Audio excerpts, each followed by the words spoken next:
ధనుస్సు రాశి. ఈ ధనుస్సు రాశి వారికి ఏప్రిల్ నెల 2024 సంవత్సరానికి గాను ప్రొఫెసర్ డాక్టర్ ములపూడి సత్యనారాయణమూర్తి నేను మాస రాశి ఫలితాలు చెబుతున్నాను. ఈ ధనుస్సు రాశి వారికి రాజ్యస్థితిగతుడైనటువంటి కేతువు వృత్తి వ్యాపార ఉద్యోగ విషయాల్లో అనుకూలమైనటువంటి పవనాలు మీకు వేస్తాయి. ఆ తర్వాత ఎదుగుదల అనేటటువంటి వృత్తిలో కనబడుతూ ఉంటుంది. ఇక అర్ధాష్టమ రాహు మరి 23 ఏప్రిల్ నుంచి కుజుడితో కలవడం, అలాగే 9 ఏప్రిల్ నుంచి బుధుడు వక్రించిన బుధుడితో కలవడం, అలాగే 25 ఏప్రిల్ నుంచి బుధుడు సవ్యదశలో ఉన్న బుధుడు రాహుతో కలవడం, ఇవన్నీ కూడా శుభ పరిణామాలు. మనకి చక్కగా వ్యాపారంలో మరి డిపార్ట్మెంటల్ స్టోర్స్, ఈ హోటళ్ళు నడుపుతున్నటువంటి వాళ్ళ వ్యాపారాలన్నీ కూడా చాలా బాగుంటాయి. వృత్తి వ్యాపార ఉద్యోగ విషయాల్లో ప్రమోషన్లు అనేటటువంటివి వస్తాయి. మరి తృతీయంలో ఉన్నటువంటి శని ప్రభావం వలన మనకి చక్కగా ఈ ఇంతవరకు పెండింగ్లో ఉన్నటువంటి అన్ని పనులు కూడా పూర్తి కావడం జరుగుతాయి.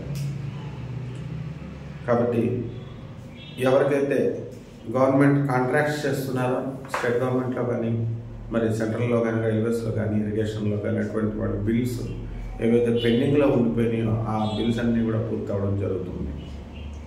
ఇక ఈ యొక్క గురుడు ఏప్రిల్ 22 వరకు పంచమ స్థితిగతుడై శుభ ఫలితాలను ఇస్తాడు. మరి అంతవరకు పిల్లలు లేనటువంటి వాళ్ళందరికీ కూడా ఇన్ని సంవత్సరాలుగా వాళ్ళకి పిల్లలు పుడతారు. విద్యార్థులు మంచిగా చదువుతారు.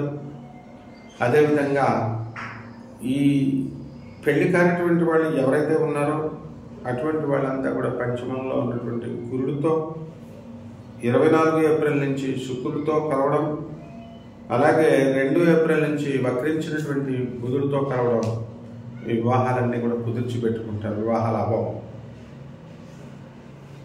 అలాగే విదేశాలకు వెళ్ళి ఉద్యోగాలు చేయాలనుకునేటటువంటి ప్రైవేట్ ఉద్యోగస్తులు ఎవరైతే ఉన్నారో అటువంటి వాళ్ళ కోరికలన్నీ కూడా తీరడానికి అవకాశాలు ఉన్నాయి. అదేవిధంగా విదేశాలకు వెళ్ళి చదవాలి అనుకునేటటువంటి విద్యార్థులు ఎవరైతే ఉన్నారో అటువంటి వాళ్ళంతా కూడా మరి వెళ్తారు, విదేశాలకు చదువుతారు. సీట్లు కూడా వస్తాయి. మీరు కోరుకున్న చోట్లే సీట్లు రావడం జరుగుతుంది. ఇక గవర్నమెంట్ ఉద్యోగస్తులకి ట్రాన్స్ఫర్స్ కోసం ప్రయత్నం చేస్తున్నటువంటి వాళ్ళు ఉంటారు. అటువంటి వాళ్ళ ట్రాన్స్ఫర్స్ అన్నీ కూడా మీకు రావడం జరుగుతుంది. అయితే అనుకూలమైనటువంటి ప్రదేశాలకు కాకుండా రెగ్యులర్ ట్రాన్స్ఫర్స్ మామూలుగా రావడం అనేటటువంటిది జరుగుతాయి. ఇక మీ ఇళ్లలో పిల్లల మొండి వైఖరి మిమ్మల్ని ఆశ్చర్యానికి విస్మయానికి గురి చేస్తాయి. కొత్త వ్యక్తులు మీకు పరిచయం అవ్వడం, ఆ వ్యక్తుల ద్వారా మీ యొక్క వాళ్ళ ఫాల్స్ ప్రామిసెస్ వల్ల మీకు పని జరగకపోవడం, దాంతో భంగపాటు, మీరు డిప్రెషన్కి వెళ్ళడం, ఇలాంటివన్నీ కూడా జరగడానికి అవకాశాలు ఉంటాయి.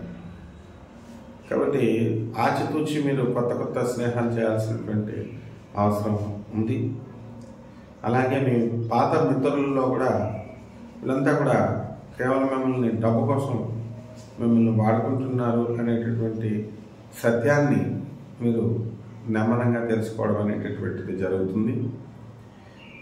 ఈ విషయమై మీకు మనస్తాపం అనేటటువంటిది కలుగుతుంది.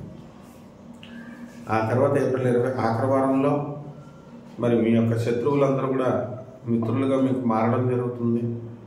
మీ ఆలోచన వైఖరిలో కూడా మరి భార్యాభర్తల సంబంధం కూడా కేవలం ఒక హృదయానికి సంబంధించినటువంటి రిలేషన్లా కాకుండా మరి ఆర్థికమైనటువంటిది కాకుండా ఆర్థికమైనటువంటి రిలేషన్ లాగా మీ అత్తగారు, మీ బామర్తులు, మీ భార్యతో ఆ వ్యవహారాలు ఉండడం మీకు మనస్తాపాన్ని కలిగించి కొంచెం మీరు డిప్రెషన్కి వెళ్ళడం అనేటటువంటిది జరుగుతుంది.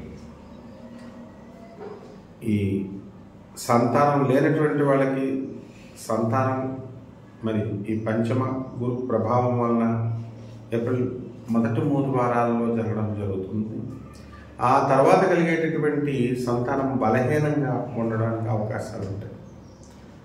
రెమెడీస్ దగ్గరికి వచ్చేసరికి రాహు జపం చేయండి, రాహు స్తోత్రాలు చదవండి, రాహు కిలోంపావు మినుముల్ని ఆవుపేట రంగు ఉన్నటువంటి వస్త్రాన్ని ఇచ్చి పేద బ్రాహ్మణులకు శనివారం నాడు ఉదయం 8 గంటలకి దానం చేయండి.